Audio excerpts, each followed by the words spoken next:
바로 이유입니다. 오늘 뉴스탑10은 조금 전에 전해진 속보부터 먼저 만나봐야 할 것 같습니다. 이 푸틴 러시아 대통령이 동방경제포럼이 열리는 러시아의 극동쪽 블라디보스토크를 방문하면서 예정대로 푸틴, 김정은 위원장, 김정은과 푸틴 대통령의 정상회담이 성사될지 여부에 관심이 꽤 많이 쏠렸었는데요. 조금 전 정부 소식통을 통해서 김정은이 탄 전용 열차가 러시아를 향해 출발했다는 사실이 알려졌습니다. 어제 저희 뉴스탑10에 출연했던 고영한 특보 얘기부터 먼저 듣고 오겠습니다.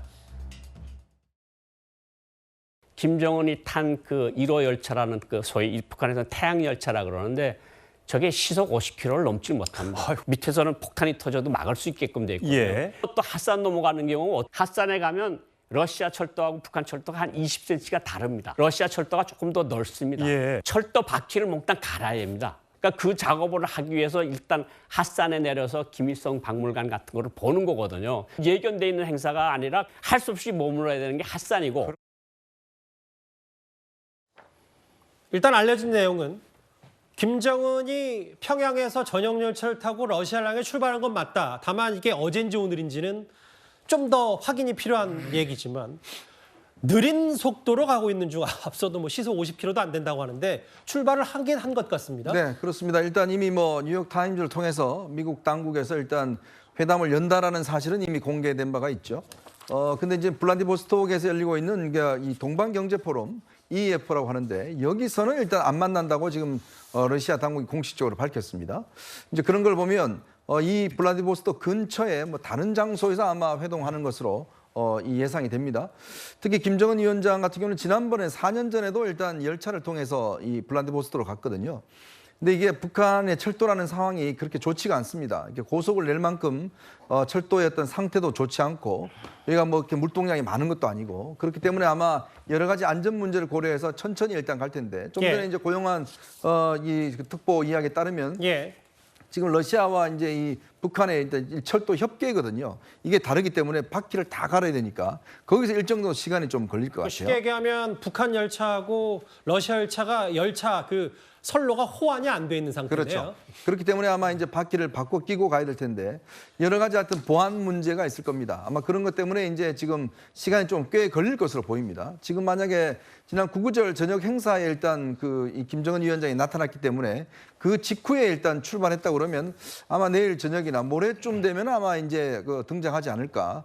특히 이제 지금 푸틴 대통령이 1박 2일 일정으로 일단 블라디보스토크에 갔거든요. 맞아요. 근데 아마 요 일정을 끝나고 난 다음에 지금 정상회담을 할 것으로 보여지면 아마 이제 회담 날짜는 내일 저녁이나 모레쯤 되지 않을까 싶습니다. 저게 바로 4년 전 2019년 4월에 검은색 중정모를 쓰고 푸틴 대통령을 만났던 당시 김정은의 모습입니다. 화면을 좀 보겠습니다. 아직까지는 추정이고 어제 오후에 김정은의 전용 열차가 출발했다는 얘기도 있으니까 자세한 내용이 정부 소식통에 통해서 추가로 들어오면 저희가 바로 반영을 해도록 하고요.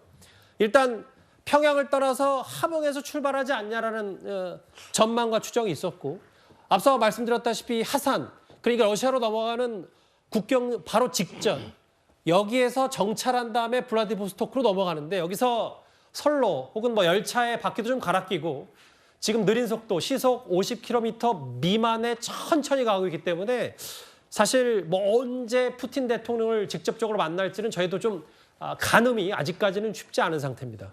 김근식 교수님. 네. 출발은 일단 했고 정말 이 국제 정세가 미묘한 시점에 그 중국보다 먼저 러시아를 김정은이 만나게 되는데 만남의 의미 그리고 뭐 방금 전에 속보 나오는 거 보니까 동방경제포럼 그 자리에서는 안 만나는 얘기도 있기 때문에 좀 어떻게 받아들이면 될까요? 그러니까 동방경제포럼이라는 건 이제 연례적으로 하는 그 국제회의 같은 포럼입니다. 국제포럼이기 때문에 거기에서 김정은과 푸틴이 직접 만나는 단독 정상회담을 하기는 사실 적절한 장소는 아니거든요.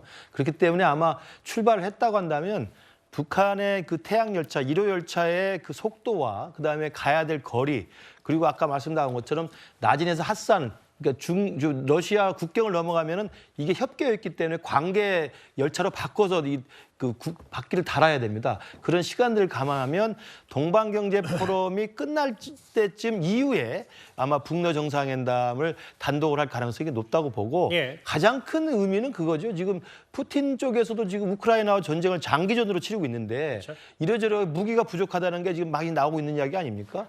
그래서 지난번에 이미 전승절 기념식 때 중국보다 러시아 국방장관, 쇼이구 국방장관이 평양에 가가지고 이러저러하게 많이 환대를 받았고 특히 북한에 있는 북한산 유력한 무기들을 수입한 적도 있습니다. 예. 그런 걸 보면 제가 볼 때 이번에 푸틴과 김정은의 단독 정상회담이 성사된다고 한다면 가장 큰 양국의 관심사는 우크라이나 전쟁에 필요한 북한산 무기를 김정은은 공급을 하고 그 대가로 푸틴은 김정은에게 그 러시아가 갖고 있는 고도의 전략 기술들이 있습니다. 특히나 2021년 1월 달에 8차 노동장대회에서 북한이 천명했던 5대 국방력 과업이 있는데 그 국방 과제 5대 과업 중에 북한이 이루지 못하는 게 있습니다. 핵추진 장수함하고 정찰위성이거든요. 예. 이 핵추진 장수함과 정찰위성 기술은 북한이 지금 노력을 하지만 계속 실패하고 있기 때문에 이런 부분들에 대한 러시아의 선진 기술들을 아마 또 무상으로 받을 수 있는 그런 교환이 이루어질 것이다. 이런 식의 이제 분석이 많이 나오는 것 같습니다. 아마 이제 정부 소식통을 통해서 저 전용 열차 출발 사실이 알려진 걸 보니